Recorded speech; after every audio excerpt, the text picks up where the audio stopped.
सप्रेम जय महाराष्ट्र. महाराष्ट्रभरातून शिवसेना एक वादळ या माध्यमाला पाहणाऱ्या तुम्हा तमाम प्रेक्षकांना, सर्व शिवसैनिकांना माझा अनिश गाढवेचा मानाचा जय महाराष्ट्र. जर अजूनही शिवसेना एक वादळ या माध्यमाला आपण सबस्क्राइब केलं नसाल, पहिल्यांदाच हे माध्यम पाहत असाल, तर तुम्हा तमाम प्रेक्षकांना कळकळीची विनंती करतो, आत्ता ताबडतोब शिवसेना एक वादळ या माध्यमाला आपण सबस्क्राइब करून पुढे व्हा.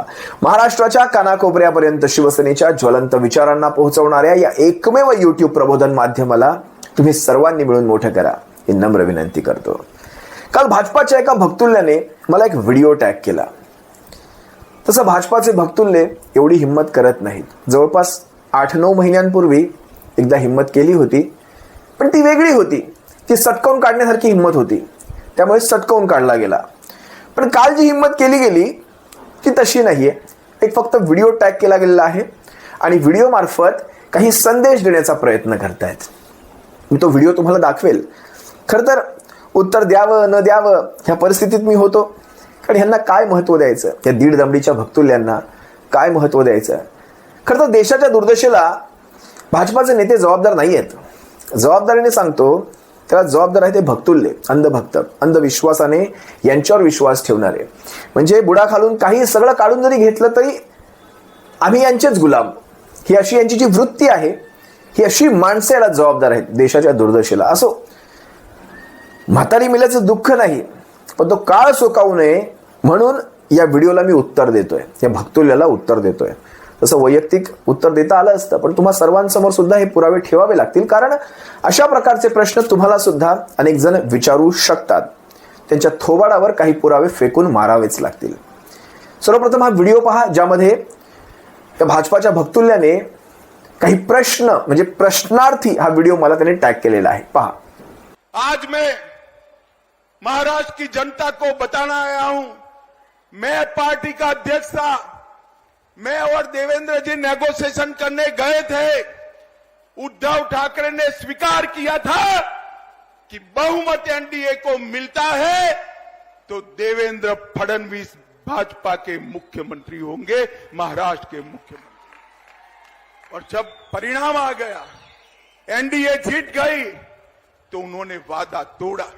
या व्हिडिओ मध्ये तुम्ही पाहिलात, अमित शाह म्हणतायत, मैं महाराष्ट्र की जनता को बताने आया हूं कि उद्धव ठाकरे ने अपना वादा तोड़ा है. उन्होंने ये माना था कि जब एनडीए की सरकार आएगी तब देवेंद्र फडणवीस मुख्यमंत्री बनेंगे. एनडीए की सरकार आई और उन्होंने अपना वादा तोड़ा, वचन तोड़ा. आणि भक्तुल्याने हा व्हिडिओ मला टॅग केला. भक्तुल्याने चुकीचा माणूस निवडला. तुम्ही व्हॉट्सअप युनिव्हर्सिटीमध्ये भाजपाच्या ग्रॅज्युएट केलेली माणसं, तुमची लायकी आहे का आमच्यापर्यंत येण्याची? भक्तुल्यांनो, कमीत कमी येताना थोडा अभ्यास करून यायचा. चांगला व्हिडिओ तरी आणायचा एखादा, ज्याने कमीत कमी मी गोंधळात पडेल, काय बोलू काय नको बोलू असा विचार करेल. भक्तुल्यांनो, ठीक आहे, आलाच आहात, प्रसाद खाऊन जाता जरा. या भक्तुल्याला मला एक व्हिडिओ दाखवायचा. आता व्हिडिओचं उत्तर व्हिडिओने. एक व्हिडिओ मी दाखवतो. आता बघा, 2014 मध्ये ज्यावेळेस युती तुटली होती नव्हती, तोडली होती. युती तुटली नव्हती, भाजपाने युती तोडली होती. खडसेंना चांगलंच माहिती आहे सगळं. उद्धव साहेब आता कशा प्रकारे पक्ष सांभाळतील माहीत नाही. बाळासाहेब आपल्यामधून गेलेले आहेत. 2012 मध्ये तर बाळासाहेब राहिले नाहीत. चला, शिवसेना ताब्यात घेण्याचा, शिवसेनेवर आपलं राज्य स्थापन करण्याचा हाच एक मोठा मौका आहे आणि याचा फायदा घ्या. 12 मध्ये बाळासाहेब गेले, 14 मध्ये निवडणुका लागल्यात. भाजपाने आपली जात दाखवली होती त्यावेळेस. जाऊ द्या, मी जास्त सिरियस मध्ये त्याच्यात जात नाही, कारण तो माझा आजचा विषय नाही. पण भाजपाने आपली जात, आपली लायकी दाखवली होती त्यावेळेस. आणि शिवसेनेसोबतची युती तोडल्यानंतर भाजपाला असं वाटलं, आता आपले वारू उधळलेले आहेत. केंद्रामध्ये तुम्ही पाहिलं असाल त्यावेळेस, मला वाटतं अण्णा हजारेंचं आंदोलन चांगलं फॉर्मला होतं. जनपाल, लोकपाल, कुठलं पाल मला माहीत नाही, राज्यपाल. पण अण्णा हजारेंचं ते आंदोलन देशभरामध्ये एक वातावरण तयार करून गेलं. सगळेजण मैं अण्णा हजारे, ते केजरीवाल वगैरे ती सगळी गँग तुम्ही पाहिली असाल. आणि खरं तर भाजपाला केंद्रात बसवण्यामध्ये अण्णांचं आंदोलन हे सगळ्यात पहिलं जबाबदार आहे. आज तो माणूस कुठे आळीपिळी गुपचिडी केली मला माहीत नाही. असो, तोही आपला विषय नाही. पण महाराष्ट्रात आपलं सरकार येईल आणि आपलंच सरकार एकट्याने येईल ही यांची खात्री होती. त्यामुळे महाराष्ट्रात युती तोडली गेली, तरी सुद्धा शिवसेनेने एकट्याच्या जीवावर 63 जागा निवडून आणल्या आणि 63 जागांच्या शिवसेनेला विरोधात बसताना पाहून भाजपाला भीती वाटली. आता काही आपलं खरं नाही आणि भाजपा एकट्याच्या जीवावर बसूच शकत नव्हता. एनसीपीने मला वाटतं त्याही वेळेस कांड केला होता आणि पाठिंबा बाहेरून दिला होता. पण शिवसेनेशिवाय आपलं काही पान हलवू शकत नाही हे भाजपाने ओळखून घेतलं होतं आणि भाजपाने शेवटी मनधरणी केली होती आणि सत्तेमध्ये शिवसेनेला घेऊन आले होते. त्याही वेळेस 2-3 दिवसांसाठी तुम्ही पाहिलं असाल, एकनाथ शिंदे हे विरोधी पक्षनेते बनले होते. जे काही चांगलं ते एकनाथ शिंदेंना मिळायचं. जाण कोणी किती राखली हे तुम्हाला सगळ्यांना चांगलंच माहिती आहे. पण दुय्यम खाती केंद्रामध्येही राज्यामध्ये सारी शिवसेनेच्या माथ्यावर होती, जिथे जनतेशी संबंधच नाही आणि जी 1-2 खाती होती तीही एकनाथ शिंदेंना आपण दिली होती. नगरविकास असेल, बांधकाम असेल, असो. अशा प्रकारे 14 ते 19चा तो मारून मुटकून उठता लात बसता बुक्की असा जो काळ आपण सहन केला. त्यात एकनाथ शिंदेचे सुद्धा तुम्ही राजीनामे पाहिले होते. साहेब खिशात राजीनामा, साहेब आम्ही काही यांच्या मांडीला मांडी लावून बसू शकत नाही, साहेब आमचा हा राजीनामा मंजूर करून घ्यावा. डोंबिवलीच्या सभेतलं भाषण तुम्ही ऐकलं असाल. उद्धव साहेबांनी तेव्हाही सांगितलं होतं राजीनामे देऊ नका, येईल वेळ येईल. त्या माणसाला खरंच हे सर्वांनी कसं फसवलंय. जाऊ दे, त्याच्यावर वेगळ्या वेळेत बोलेल पुन्हा मी कधी. पण विचार करा, 2019ला ज्यावेळेस निवडणुकांना सामोरं जायचं होतं, केंद्रात यांचं सरकार होतं, तरी सुद्धा विश्वास नव्हता की आपण पुन्हा एकट्याच्या जीवावर येऊ. यांना कधी स्वतःच्या एकट्याच्या जीवावर यायचंच नसतं. यांना माहिती आपली ती हेच नाही, पात्रताच नाही. शेवटी पुन्हा मनधरणी करण्यासाठी ही सगळी माणसं मातोश्रीवर आली. कोण? अमित शहा, देवेंद्र फडणवीस. मातोश्रीवर यांची बंद दाराआड चर्चा झाली. पण ती बंद दाराआडची चर्चा, जी आतापर्यंत अनेक जण म्हणतात बंद दाराआड काय झाला आम्हाला काय माहिती, खरंच शब्द दिला होता का आम्हाला काय माहिती, तोच व्हिडिओ तुमच्या या भक्तुल्यांच्या तोंडावर फेकून मारतो. त्या व्हिडिओमध्ये उद्धव साहेब स्पष्टपणे म्हणतायत, बाहेर आले ते ज्यावेळेस बंद दाराआडची चर्चा संपली, बाहेर ईशान्य मुंबईचे शिवसैनिक सगळे जमा झाले होते. त्यात तुम्हाला तिथे शिशिर शिंदे सुद्धा दिसतील. त्या व्हिडिओ दाखवेल मी तुम्हाला तो आता.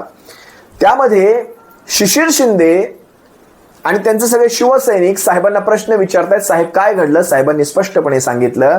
बघा, उद्धव साहेबांचा तो व्हिडिओ सगळ्यात प्रथम तुम्ही पहा, त्याच्या पुढे मी माझं हे विश्लेषण करतो. पहा कसं मस्त उत्तर दिलेलं आहे. युतीची 25 वर्षाची अधिक सत्ता होती नव्हती, पण सुखाची होती, कारण आपल्यामध्ये तशी काही खेचाताणी नव्हती. आणि म्हणून मला असं वाटतं, काल जो आपण काही निर्णय घेतला त्याच्यामध्ये आपण लोकसभेच्या 22 जागा लढवत होतो, त्याच्यात आणखीन एक वाढून घेतलेली आहे. त्याच्यानंतर जे मुद्दे आपण उचलले होते त्याचा निकाल आपण लावलेला आहे. मग शेतकऱ्यांचा असेल, आपला 500 फुटांचा आहे, नाणारचा मुद्दा आहे, अशा बऱ्याच गोष्टी आहेत. आणि सगळ्यात महत्वाचं म्हणजे मुख्यमंत्री जे बोलले त्याचा अर्थ तुम्हाला नीट कळला का? समान जागा नाही, समान जागा नाही, समान जागा, समान जागा आणि जबाबदाऱ्यांच्या अधिकाराचं समान वाटप.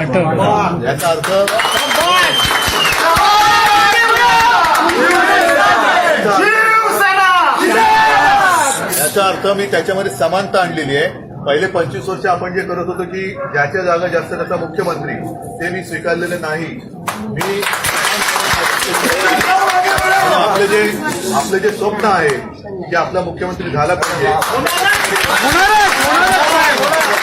या सगळ्या गोष्टी एक असं नेहमी म्हणतो आपण की युद्धात जिंकले आणि तळात हरलो.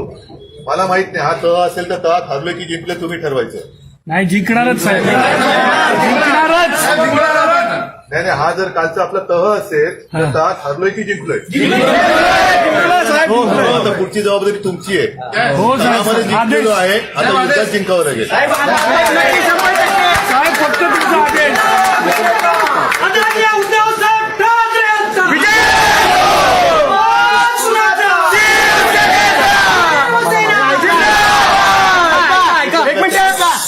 मी अर्थातच शिवसेना प्रमुखांचा पुत्र म्हटल्यानंतर जे काय मी करेन ते माझ्या शिवसैनिकाच्या हिताचं करेन.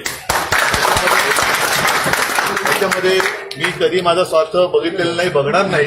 आणि शिवसैनिकाच्या आयुष्यात सुद्धा किती नुसतं संघर्ष करत बसायचं, त्याला लावायचं. मी लढ म्हटलं तर तुम्ही लढायची तयारी तुमची आहे. तुमच्या भरोश्यावरतीच जे काय करतो ते मी करू शकतोय. म्हणून हा विश्वास हे प्रेम असंच ठेवा आणि भरोश्यावरतीच मी शिवसेना आणि महाराष्ट्राला उद्धव साहेबांचा हा व्हिडिओ अतिशय महत्वाचा पुरावा आहे. अनेकदा तुम्ही ऐकता मुख्यमंत्री पदासाठी शिवसेनेच्या पक्षप्रमुखांनी काँग्रेस, राष्ट्रवादी काँग्रेसची हात मिळवणी केली. याची बात नाही. या व्हिडिओत तुम्हाला साऱ्या प्रश्नांची उत्तरं मिळतील. पण या व्हिडिओवर बोलण्यापूर्वी आता मला तुम्हाला तो व्हिडिओ दाखवायचा आहे ज्याचा उल्लेख शिवसेनेच्या पक्षप्रमुखांनी आपल्या ह्या व्हिडिओत केलेला आहे. म्हणाले, काल मुख्यमंत्र्यांनी जे काही सांगितलंय, काही वेळापूर्वी तुम्हाला जे काही सांगितलं, म्हणजे मीडियावर स्वतः मुख्यमंत्री देवेंद्र फडणवीस, तत्कालीन रावसाहेब दानवे, अमित शहा आणि मला वाटतं शिवसेनेचे पक्षप्रमुख या सगळ्यांनी एक एकत्रित पत्रकार परिषद घेतली होती आणि आम्ही युती कुठल्या कंडिशन्सवर करतो हे स्पष्टपणे पत्रकारांसमोर सुद्धा सांगितलं होतं. याचाच दाखला देत ज्यावेळेस उद्धव साहेब म्हणाले, मुख्यमंत्री काय म्हणाले तुम्ही ऐकलात का? मगाच्या व्हिडिओमध्ये तुम्ही पाहिलात. लोक म्हणाली होय. त्यांनी पुन्हा विचारलं, काय म्हणालेत सांगा. कारण उद्धव साहेबांना ही गोष्ट स्पष्ट करून सांगायची होती. कुठल्याही गराड्यामध्ये, कुठल्याही गोंधळामध्ये ही गोष्ट नकोय. स्पष्टपणे सांगतोय तुम्हाला काय घडलं. लोक सांगू लागले त्यावेळेस की साहेब त्यांनी सांगितलंय समसमान सत्तेचं वाटप, समसमान जबाबदाऱ्यांचं वाटप. त्यांनी पुन्हा थांबवलं. मला व्यवस्थित सांगा, गोंधळ घालू नका, स्पष्टपणे सांगा. मी त्यांना हे दाखवून द्यायचं होतं शिवसैनिकांना हे कितपत कळलंय. हे जे मी केलंय काल, तह जो केलाय हा काय तह आहे तुम्हाला कितपत कळलंय. सर्वप्रथम देवेंद्र फडणवीसांच्या त्या प्रेस कॉन्फरन्सचा सुद्धा हा व्हिडिओ पहा, त्यापुढे मी माझं विश्लेषण करतो. सरकार माननीय मोदीजींच्या नेतृत्वाखाली या ठिकाणी यावं आणि देशहिताचे निर्णय त्या माध्यमातून व्हावे अशा एका व्यापक हितातून हा निर्णय या ठिकाणी आम्ही घेतलेला आहे. आता जी काही युती झालेली आहे त्या संदर्भात आमचा निर्णय असा झाला आहे की लोकसभेकरता या ठिकाणी शिवसेना 23 जागा लढेल आणि भारतीय जनता पार्टी 25 जागा लढेल. विधानसभेच्या संदर्भातला आमचा निर्णय असा झालेला आहे की आमचे जे मित्र आहेत यांच्याशी चर्चा करून त्यांच्या जागा निश्चित करू आणि उरलेल्या ज्या जागा आहेत त्या अर्ध्या जागा शिवसेना आणि भाजप या ठिकाणी लढेल. आणि गेल्या 5 वर्षात आम्ही जे काही काम केलेलं आहे, आम्हाला विश्वास आहे की जनता पुन्हा आम्हाला निवडून देईल. त्यामुळे पुन्हा सरकारमध्ये आल्यानंतर पद आणि जबाबदाऱ्या याची समानता राखण्याचा देखील आम्ही निर्णय केलेला आहे. आणि त्या दृष्टीनं जे पद आणि जबाबदाऱ्या ज्या सांभाळण्यात येतील त्याही समान पद्धतीनं सांभाळण्यात येतील हाही निर्णय या ठिकाणी आम्ही केलेला आहे. आता उद्धव साहेबांच्या मगाच्या व्हिडिओवर येतो. या व्हिडिओला तुम्ही पाहिलात देवेंद्र फडणवीसांच्या, त्यात त्यांनी स्पष्टपणे सांगितलं पद, जबाबदाऱ्या, सत्तेचं समसमान वाटप. हेच मगाच्या व्हिडिओत उद्धव साहेबांनी सांगितलंय.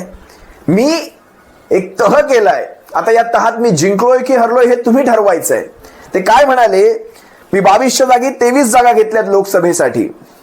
500 चौरस फुटांचं घर, त्याला टॅक्स माफी, नाणारचे प्रकल्प, शेतकऱ्यांचे मुद्दे, या सगळ्या गोष्टी यांच्याकडून मी हमी घेतलेली आहे. आणि महत्वाचं म्हणजे ते म्हणाले, मुख्यमंत्री काय म्हणाले तुम्ही ऐकलात का मगाशी?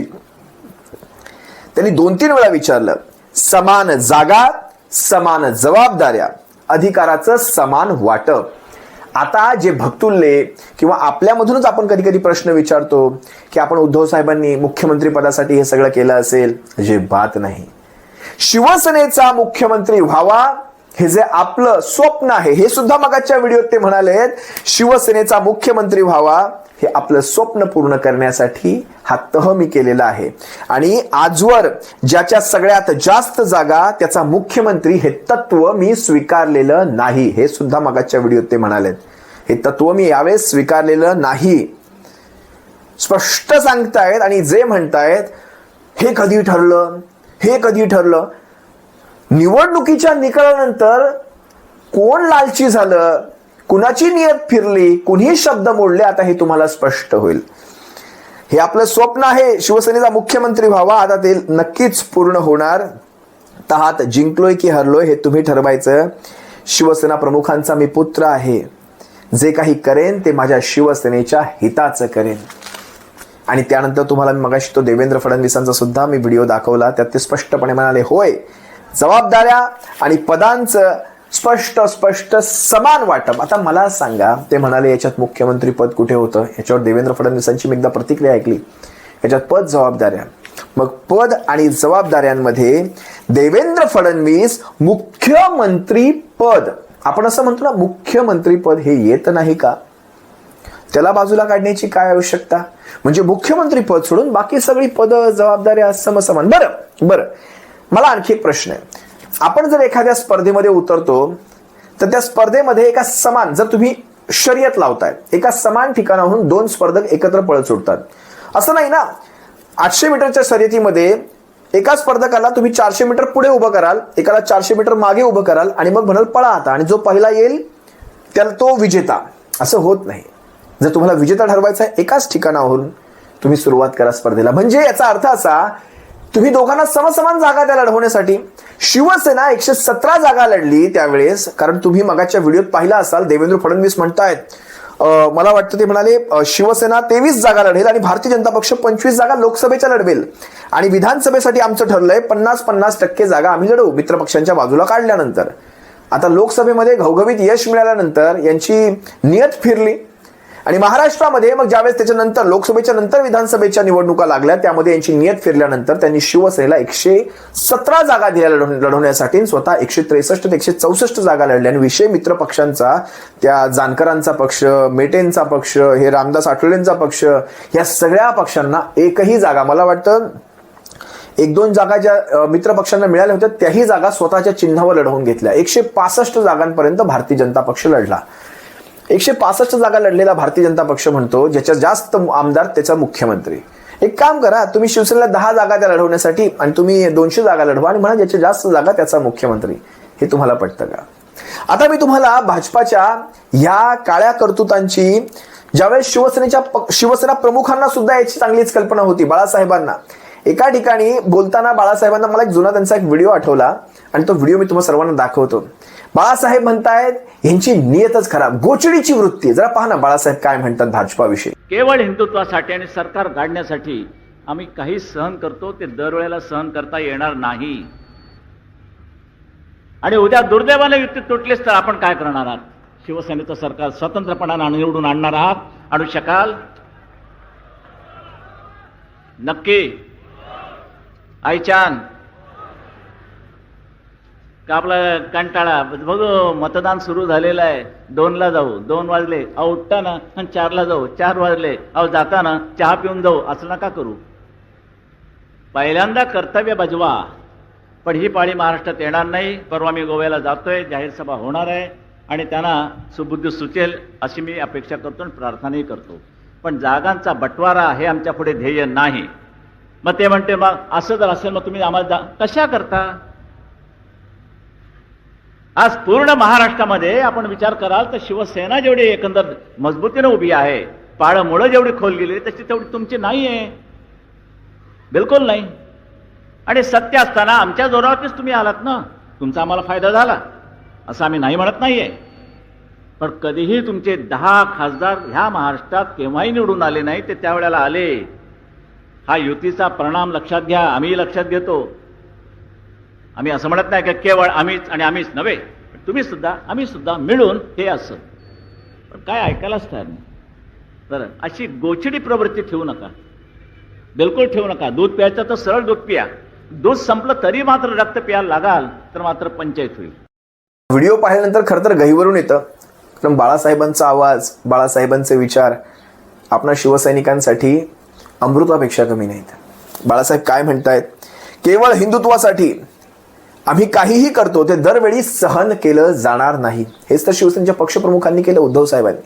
तुम्ही प्रत्येक वेळी आम्हाला गृहीत धरून चालणार, फरफटत हिंदुत्वाच्यासाठी तुमच्या मागे मागे येऊ आणि तुम्ही आम्हाला फरफटत न्याल, हे असं होऊ शकत नाही. शिवसेनेने भाजपाला सोडला होता, शिवसेनेने हिंदुत्व सोडलं नव्हतं. पण ह्यांनी त्याही बाबतीत कशा प्रकारे यांचा सोशल मीडिया 20 पैशावाले हे भक्तुल्ले कामाला लागतात आणि वाकड्या तिकड्या पोस्ट करून आपण कसं हिंदुत्व विरोधी हे दाखवण्याचा प्रयत्न करतात. शिवसेना प्रत्येक वेळी ते सहन करेल असं होणार नाही. आणि दुर्दैवाने युती जर तुटलीच तर शिवसेनेचं सरकार तुम्ही निवडून आणाल का? शिवसेना प्रमुखांनी हा प्रश्न विचारला शिवसैनिकांना. आईची आण घेता का? आईची आण. बघा, हे नातं असतं एका नेत्याचं आपल्या सगळ्या सैनिकांशी, हे नातं असतं. आज महाराष्ट्रात तुम्ही शिवसेनेच्या जीवावर निवडून आलात. महाराष्ट्रभर तुम्ही शिवसेनेच्या जीवावर पोहोचलात, हे बाळासाहेबांनी त्याही वेळेस सांगितलेलं आहे. शिवसेनेच्या जीवावर तुम्ही निवडून आलेला आहात महाराष्ट्रभर. तुमचे 10 खासदार कधी येत नव्हते, ते यावेळेस आले. असो, तुम्ही सुद्धा राहा, आम्ही सुद्धा राहू, मिळून राहू, पण ती गोचिड प्रवृत्ती ठेवू नका. गोचिड प्रवृत्ती म्हणजे दूध पिताय सरळ प्या, पण दूध पिऊन झाल्यानंतर रक्त प्याल तर ते आम्ही होऊ देणार नाही. टाचेखाली ठेचून टाकू, अंगठ्याखाली ठेचून टाकू ती गोचिड आम्ही. आणि त्यांना सुबुद्धी येऊ अशी शेवटी बाळासाहेब त्या व्हिडिओच्या शेवटाला म्हणे त्यांना सुबुद्धी येईल अशी अपेक्षा करतो. भाजपाला बाळासाहेब ती सुबुद्धी अजूनही आलेली नाही. बाळासाहेबांचा मी तुम्हाला आणखी एक व्हिडिओ दाखवतो, ज्यामध्ये बाळासाहेब उद्धव साहेबांना सांभाळा, आदित्य साहेबांना सांभाळा आणि महाराष्ट्राचा विकास करून घ्या या गोष्टी सांगतायत. त्याही वेळेस बाळासाहेबांना कुठतरी वाटत होतं. बाळासाहेबांचा तो जवळपास 11च्या दरम्यानचा व्हिडिओ, 2011च्या दरम्यानचा, आणि त्यानंतर बाळासाहेबांचे जास्त काही व्हिडिओ आले नाहीत. बाळासाहेबांना संपूर्ण कल्पना आली होती हा भाजपा खेळ करणार. त्यामुळे बाळासाहेबांनी शिवसैनिकांना वचनबद्ध केलं होतं, आपल्या शिवसेनेला सांभाळा, आपल्या आदित्य साहेबांना, उद्धव साहेबांना सांभाळा आणि महाराष्ट्राचा विकास करून घ्या. हाही एकदा व्हिडिओ पहा. असं आज खरं बांधवांना, भगिनींना, मातांनो, माझी आपल्याला तीव्र इच्छा होती माझी आपल्याला प्रत्यक्ष भेटण्याची. काय करू, गेल्या अवघड अर्थात फेब्रुवारीच्या शेवटच्या आठवड्यात मी जो लोळपटलो, माझी दुखणी चालूच आहेत पण कमी प्रमाणात. ह्यावेळेला जो 2.5 दिवसात लोळपटलो आणि त्यानंतर मग 9 दिवसात पलंगावरती आडवा जाऊ 9 दिवस उताना पडलो होतो. काय झालं वगैरे वगैरे रिपोर्ट सगळे चांगले. म्हणजे हृदय चांगलं दिलं नव्हतं कोणाला. माझं हृदय तुमच्या पाशीच, कोणालाही देणार नाही. प्रेमाच्या भानगडीचं कोणालाही देणार नाही. सौदा नाही. माझं हृदय आपल्यापाशी, आपल्या सदिच्छा माझ्यापाशी. काही देवाणघेवाण झाली पाहिजे ना. असं हे सगळं होत होताना आज मी साफ झालेले. इतकी इच्छा असून सुद्धा, आपल्या भेटीचे असं वाटून सुद्धा मी शारीरिकदृष्ट्या कोसळलोय. माझी इच्छा होती भयंकर, यावं भेटावं, बोलावं, पण नाही. साफ झालं. मग उद्धव म्हणाला, तू जर येऊन बोलू शकणार नशील. म्हटलं, अरे बाबा, आईने शक्ती दिली, ताकद दिली तर मी जरूर शिवतीर्थावर येईल आणि भाषण करेन माझ्या लोकांच्या समोर. पण नाही जमणार. साफ थकून गेलेले. मला बोलताना धाप लागते. तुम्हाला कल्पना येणार नाही माझी हालत काय आहे ती. मला नीट चालता येत नाही. अशा भयंकर अवस्थेमध्ये असताना मी तुमच्याशी बोलायचं तरी काय. आणि म्हणून मी सांगतो, सांभाळून घ्या. मला सांभाळलं, उद्धवला सांभाळा, आदित्यला सांभाळा आणि महाराष्ट्राचा उत्कर्ष करून घ्या. असेच मी आपल्या चरणी नतमस्तक होऊन प्रार्थना करीन. इमानाला महत्त्व द्या, आम्हाला नाही. एवढंच म्हणेन. जय हिंद, जय महाराष्ट्र, वंदे मातरम, जय हो. या व्हिडिओत सुद्धा बाळासाहेब शिवसेनेच्या तुकड्यांविषयी बोलत होते. शिवसेनेचे 2 तुकडे करायला निघालेत. का कुणास ठाऊक बाळासाहेबांना काही गोष्टींची कल्पना येत होती का, भविष्य त्यांना दिसत होतं का. बाळासाहेब माहीत नाही किती वेळ जाईल या सगळ्यामध्ये, पण बाळासाहेब, आम्ही वचनबद्ध आहोत, आम्ही कटिबद्ध आहोत. आपल्या शिवसेनेला पुन्हा त्या यशाच्या शिखरापर्यंत घेऊन जाण्यासाठी आम्ही सारे महाराष्ट्रातले नव्हे, देशातले नव्हे, जगभरातले लाखो नव्हे तर करोडो शिवसैनिक बाळासाहेब, आम्ही वचनबद्ध आहोत. आम्ही आपल्या शिवसेनेच्या पाठीशी ठाम उभे आहोत. तोपर्यंत या शिवसेनेला नख लावणारी औलाद आम्ही पैदा होऊ देणार नाही. बाळासाहेब, थोडा वेळ जाईल आम्हाला या सगळ्या गोष्टीतनं. तो काळ वेगळा होता, आजचा काळ पैशांचा आहे बाळासाहेब. आमचे खिशे रिकामे आहेत बाळासाहेब. आम्ही रिकाम्या खिशानीशी लढतोय. काय होतं, कुठलीही निवडणूक लढवायची म्हटली, कुठेही जायचं म्हटलं, कुठेही पक्षाचे प्रचार करायचे म्हटले, कुठेही कोणाला मदत करायची म्हटली, बाळासाहेब, ह्या अशा रिकाम्या खिशानीशी आम्ही महाराष्ट्राच्या कानाकोपऱ्यांपर्यंत पोहोचू शकत नाही. वेळ जातो, सगळ्या गोष्टींमध्ये वेळ जातो. आमची अडचण आहे बाळासाहेब, ती अडचण आहे आमची. काय का कुणास ठाऊक हे सगळं बोलताना मला भावूक झाल्यासारखं वाटतं, पण ठीक आहे. मी ह्या व्हिडिओला जास्त काही वाढवत नाही, जास्त वाढलात तर सगळ्या भावना बाहेर येतात. पण बाळासाहेब, शेवटचा जो तुमचा व्हिडिओ आहे ना, जो मी तुम्हाला आता दाखवला सर्वांना, बाळासाहेब तुमच्या ह्या व्हिडिओनंतर पुन्हा एकदा मनामध्ये ती उत्तेजना आली की शिवसेनेला पुन्हा त्या तेजावर पुन्हा घेऊन जायचं शिवसैनिकांना. या भक्तुल्यांना काय पाहून घेऊ, यांचं आयुष्यभर यांच्याशी संघर्ष करण्यात आपलं जाणार आहे. भविष्यात नव्या पिढ्या तयार करू.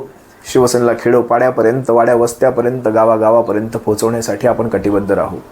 एवढंच बोलतो आणि तुम्हा सर्वांची रजा घेतो. सप्रेम जय महाराष्ट्र. बाळासाहेबांच्या शिवसैनिकांना काळजी घ्या. जय महाराष्ट्र.